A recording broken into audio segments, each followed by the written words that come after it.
36चा आकडा हा विरोधाचा, पण पूर्व भागातील प्रमुख असलेल्या श्री मार्कंडे हायस्कूलच्या माजी विद्यार्थ्यांनी 36चा आकडा एकत्रित स्नेहाचा, एकमेकांचा गुंफण्याचा आणि नव्या विचारांचा आदान प्रदान करण्यासाठी केला, असं गौरवोद्गार मार्कंडे हायस्कूलचे शिक्षक सिद्धराम पुराणिक यांनी केलं.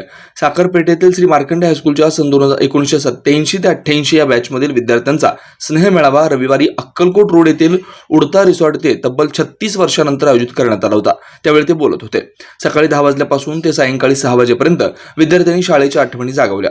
वर्गातील खोड्या, हास्य, विनोद, नखरे, गोंधळ, शिक्षकाप्रती असलेला अभिमान आणि आदर, प्रत्येकाच्या अंगातील कलागुणांना मनमोकळी वाट या वेळात काढून रोजच्या दैनंदिन धकाधकीच्या जीवनातील दिवसभराचा ताणतणाव मनमुराद आनंद लुटून जणू काही पुन्हा एकदा शाळेतील जीवनात रम्मान होऊन दिवसभराचा विरंगुळा घालवला.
मैत्रिणी 36 वर्षानंतर एकत्र आल्यानं त्यांचा आनंद गगनात मावेनासा झाला. घरातील सुखदुःख, मुलांचं संगोपन, नातवंडांची चर्चेने वेळ कधी संपला हे कळलं सुद्धा नाही. या कार्यक्रमाचा प्रारंभ चंद्रकांत पुलसे महाराज यांच्या मंत्रोच्चाराने झाला. श्री गणेश पूजन, श्री मार्कंडे महर्षी यांची पूजा मयुरा महामुनी, अरविंद सोमा, रविकांत वडनार यांच्या हस्ते करण्यात आलं.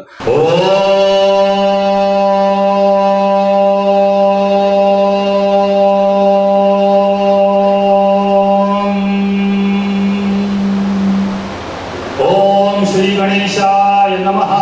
ओम श्री सरस्वत्यै नमः.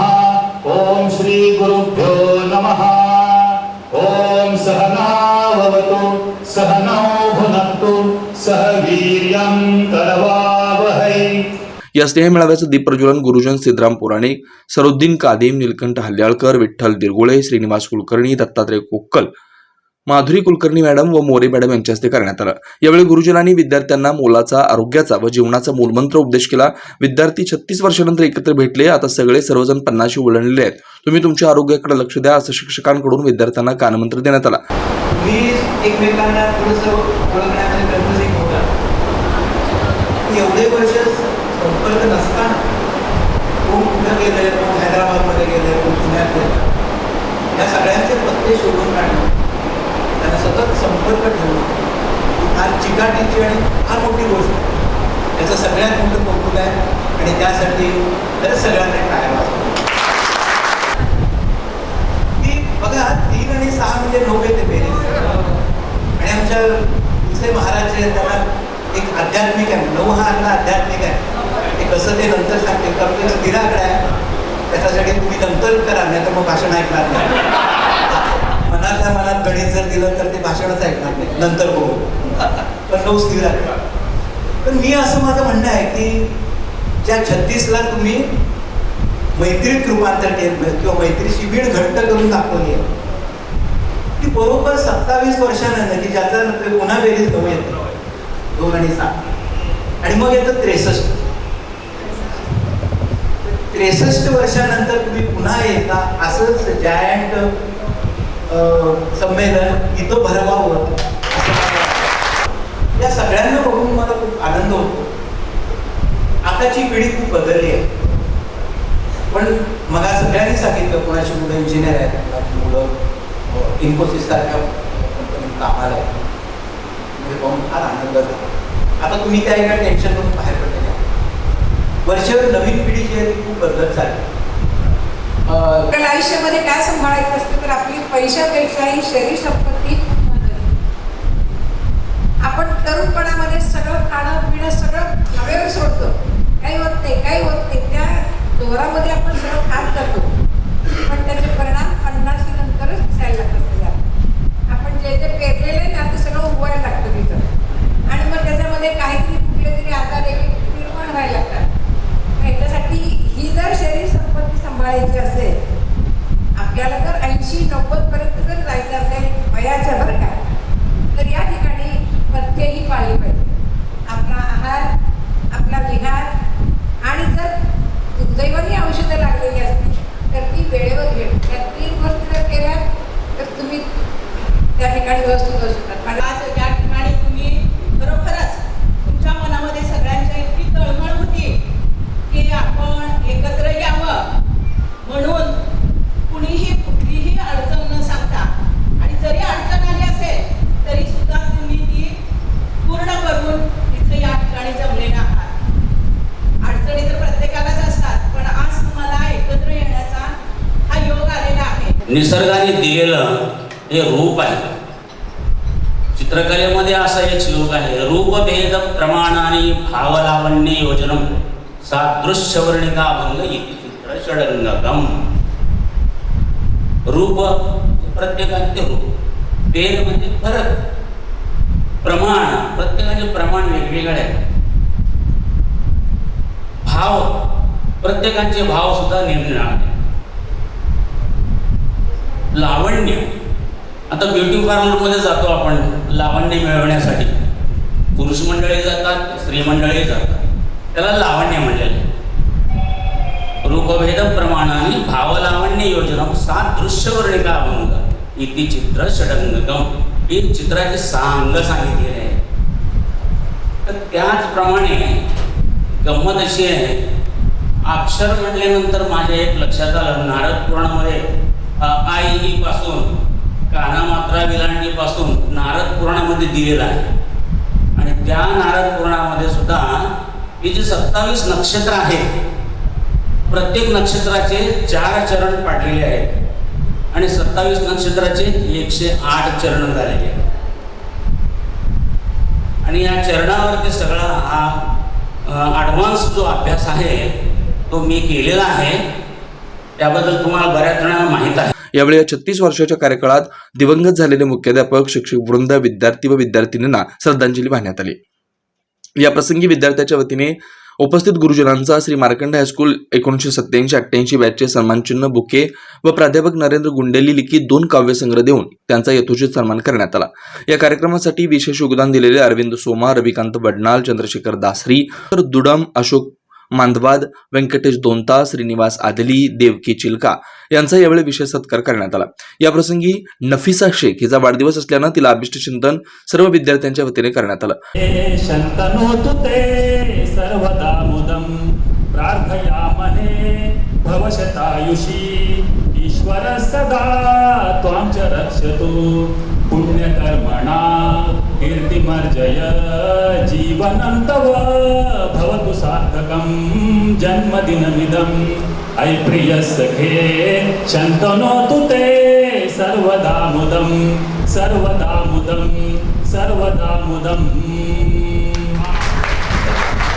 यावेळी प्राध्यापक उमाकांत कोंडापुरे यांनी शाळेतील जुन्या आठवणीसह कोचिंग क्लास, व्यवसाय, हार्टफुलनेस, आध्यात्मिक प्रगती याबद्दल विवेचन केलं. शाळेत 1 नंबर आला म्हणजे सर्व काही आहे असं वाटतं, पण या बॅचमध्ये शाळेतील विद्यार्थी चंद्रकांत फुलसे, आत्ताचे स्वामी दत्तराजानंद चिन्मय संस्थेत धार्मिक आणि आध्यात्मिक धडे देत आहेत. सगळ्यांना सांगितलं मला मुंबईला जॉब मिळालेला आहे, मुंबईला चाललो आणि मी तिथून मी निघालो. कारण मी सांगितलं असतं तर मला कोणी पण तिथे मला जाऊ दिलं नसतं. सगळ्यांचं प्रेम असतं, भावाचं, बहिणीचं, वहिनींचं, आईचं असतं. आईने मला प्रवृत्ती दिली होती.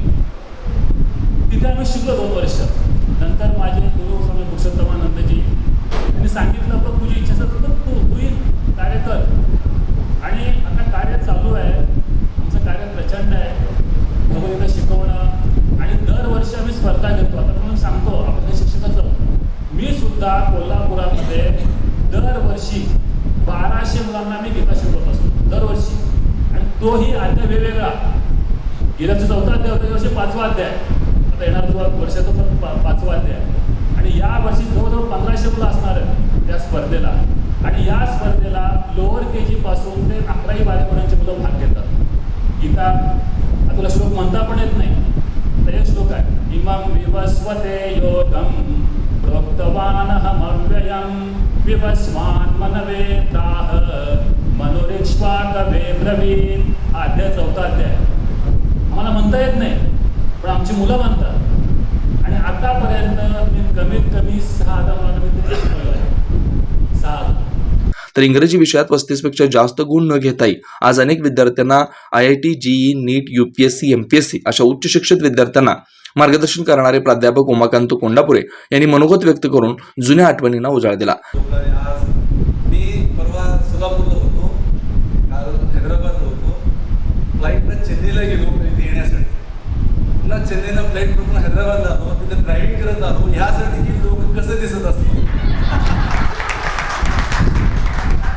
कसं दिसत असतील, कसं हसत असतील आणि आपली भावना कसं व्यक्त करत असतील. कारण का पुढच्या 10वी व मधला टॉपर आहे, लक्षात गोंदियाचा दुसरा टॉपर आहे. आणि 10वी ब मध्ये ठाकरे तरटे ते टॉपर पद्मावती बसलेले आहेत, ते सगळं टॉपर लोक आहेत. आणि मला 10वीला जेव्हा रिझल्ट लागला मी प्रथम आलो, कसं काय मला समजलं नाही. आणि जर सांगितले इंग्लिशमध्ये 35 मार्क, तुला माहितीसाठी सांगतो, खाली तर शिकवायचे, ग्रामर शिकवायचे नाही, ते पाठांतर शिकवायचे. मला इंग्रजी बोलता येतं पण लिहिता येत नव्हतं, आणि बोलता येतं म्हणून मी क्लासेस घेऊ शकलो आणि तासन-तास आपण प्रवचन इंग्लिशीने देऊ शकतो because of this market test. यावेळी विद्यार्थी-विद्यार्थिनींसाठी गाणे, अभंग, नृत्य, संगीत, खुर्ची पोहणे, रेन डान्स, विट्टी दांडू आदी खेळाद्वारे आयोजन करून त्यांच्या जीवनात एक प्रकारे नवचैतन्य निर्माण केलं. यावेळी झालेल्या संगीत खुर्ची स्पर्धेत सुप्रिया शिरोळकर काळपगार हिने प्रथम क्रमांक पटकावला, तर श्यामला मामड्याल वडनाली, शालिनी कोरापाटी पसनूर या विद्यार्थिनींनी चांदीचे नाणं जिंकलं. श्रीनिवास आधेली यांनी ती प्रायोजित केलं.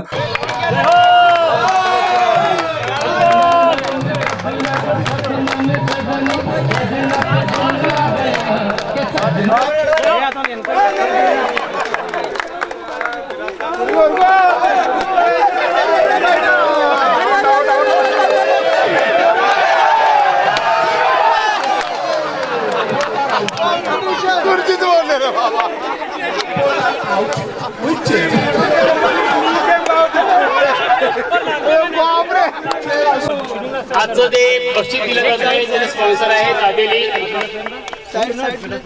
या जिद्द नाही सोडली आहे, जिद्द नाही सोडलेली आहे. पुढचे महाराजांना विनंती आहे आणि उमाकांत कोंडापुरे विनंती आहे, दोघांनी मिळून त्यांना बक्षीस द्यायचं आहे. आणि जेंकी पाटीलचं पण कमिटमेंट त्यांच्याकडे द्यायचं आहे.